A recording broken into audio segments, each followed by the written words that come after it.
están? Mi nombre es Eli y el día de hoy, bueno, en este episodio, vamos a analizar un problema crítico en el Ecuador en la actualidad. Este es el tecnoestrés. Bueno, lejos de ser simplemente una fatiga digital o, bueno, es más o menos como la transición acelerada hacia la virtualidad educativa y laboral. Ya está ha precarizado bastante la salud mental de las personas, porque no sé si alguna vez han sentido que, bueno, o una clase de estrés cuando ya llegan a su casa a 9 de la noche, 10 de la noche y les llega un mensaje del trabajo, de tu jefe diciéndote, ay, no sé, tienes que arreglar esto de informe o a un plan de muchísimas personas, o de la universidad también, que en ese momento te llegan correos y siento que genera bastante estrés dentro del trabajador y del estudiante. Entonces vamos a ir analizando por qué se da esto, por qué en estos últimos años hemos priorizado tanto la tecnología en estos días y cuál es el estrés y el, más que nada, qué daño nos hace como sociedad. Para eso tenemos a una invitada que nos va a hablar un poquito también sobre esto. Bienvenida. Bueno, ¿tú cómo piensas que conceptualizaríamos este problema a partir de la literatura científica? Bueno, gracias. Primero que nada, no quiero caer en descripciones muy generales, así que voy a utilizar lo que es el concepto del modelo red. Este nos habla un poquito de recursos, experiencias y demandas.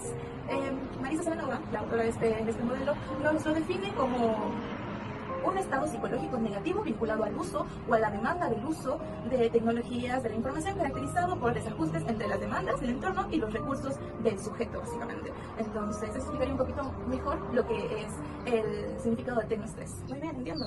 Bueno, para delimitar un poquito más de lo que vamos a hablar el día de hoy, te voy a hacer una pregunta. ¿Desde dónde podemos abordar este fenómeno? ¿Desde dónde tú crees que empieza y termina esta problemática? Bueno, pues para delimitar podríamos plantear dos enfoques. El primero podría ser el enfoque de las demandas cognitivas, por ejemplo. Este nos explica que el fenómeno desde la saturación del procesamiento de información individual, y el segundo es el enfoque de la precarización sociolaboral. Esto más se entiende como una consecuencia de la erosión de las fronteras entre el espacio privado y el público. En Ecuador, bueno, hablando un poquito más aquí, nuestra realidad, según los datos de la INEC y estudios recientes sobre el teletrabajo y la educación virtual en universidades locales, nos dice que el más del 65% de la población activa reporta dificultades severas para desconectarse fuera de sus jornadas laborales o ya fuera de su jornada educativa, y esto obviamente consolida un problema de salud pública, porque nos afecta muchísimo. Bueno, eso es muy interesante, es verdad, de hecho yo también tengo problemas para llegar a desconectarme. Bueno, siguiendo un poquito más con el tema, me gustaría que analizáramos este tema un poquito más a nivel macro. Entonces, ¿tú qué factores estructurales y normativos crees que sostienen el tecnoestrés en nuestra sociedad? Bueno, pues en el nivel macro se sitúan las estructuras económicas, políticas y las pautas de culturas globales, por ejemplo. Entonces, aquí es indispensable irnos a la teoría de la aceleración social. Hamburg Rosa nos dice o nos explica que la modernidad tardía impone un ritmo de vida hiperconectado, donde el sistema económico exige una productividad en tiempo real, que tiene que estar ahí. En el contexto normativo ecuatoriano, aunque existen directrices regulatorias como la reforma sobre el derecho a la desconexión o la falta de fiscalización estatal real, genera un vacío normativo. Políticamente se prioriza la digitalización de los procesos institucionales sin proveer una infraestructura de soporte. Y culturalmente se ha naturalizado el mito de estudiante o trabajador ideal. Es ese que está a las 24 horas disponible. No entiendo, es súper grave porque siento que muchas de estas instituciones no logran ver que el trabajador o el estudiante tiene una vida aparte de. Entonces, especialmente para las personas que tienen familia, ¿dónde queda el tiempo de calidad con ellos? Si es que no puede existir una desconexión real con la tecnología. Bueno, pasando un poquito más, ¿te parece bien si hablamos de un enfoque intermedio, el nivel meso? Verás, tengo una pregunta. ¿De qué manera las instituciones y las redes sociales reproducen esta problemática en el día a día? El nivel meso examina cómo las instituciones más medianas, ¿sabes? Entonces, como las universidades, las empresas, la familia y los grupos de pares, operan como canales de reproducción del tecnoestrés. Ahí está. Las instituciones educativas y laborales tienden a perpetuar dinámicas de comunicación invasivas, como justo lo que tú me acabas de comentar, tales como el envío de asignaciones o directrices mediante plataformas digitales en horarios nocturnos o fines de semana. Asimismo, bueno, en las redes de pares y grupos de comunicación inmediata se consolida una precisión comunitaria un poquito más inconsciente que penaliza la demora en las respuestas, puedes decir. La familia, por su parte, por lo que me comentaste, al verse invadida por estos dispositivos, experimenta muchos conflictos de error por la incapacidad, más que nada, de delimitar los espacios de cuidado y los espacios de rendimiento, normalizando un estrés muchísimo más colectivo. Bueno, entiendo, básicamente es la institución la que traslada esa precisión del sujeto, ¿no? Bueno, esto nos ubica un poquito más en el nivel micro.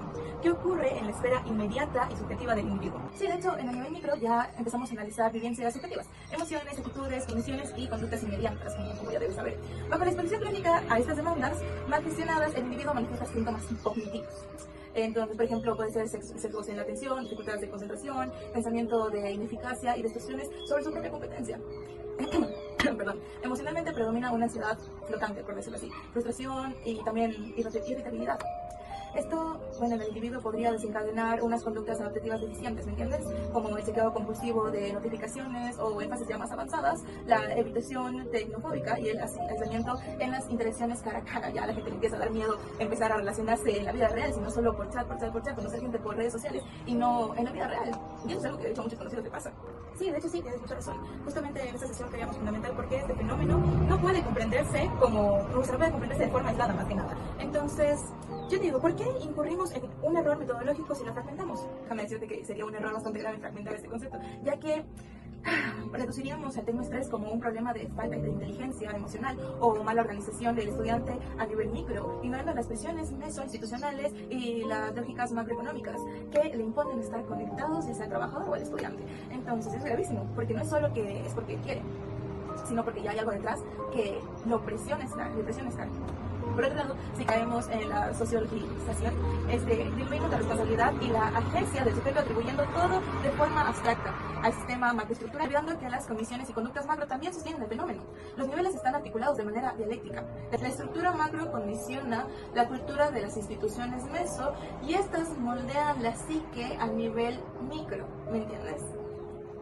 Sí, claro, por supuesto. Entonces, bueno, básicamente contribuir un poco para poder llegar a darle algún tipo de solución a este problema psicosocial. No basta solo con talleres de relajación a nivel micro, porque solo estaríamos, por decirte, sí, tal vez curando un síntoma de una enfermedad muchísimo más grande, que eso vendría siendo lo macro. No sé si agradezco mucho su atención durante todo este video y hasta la próxima.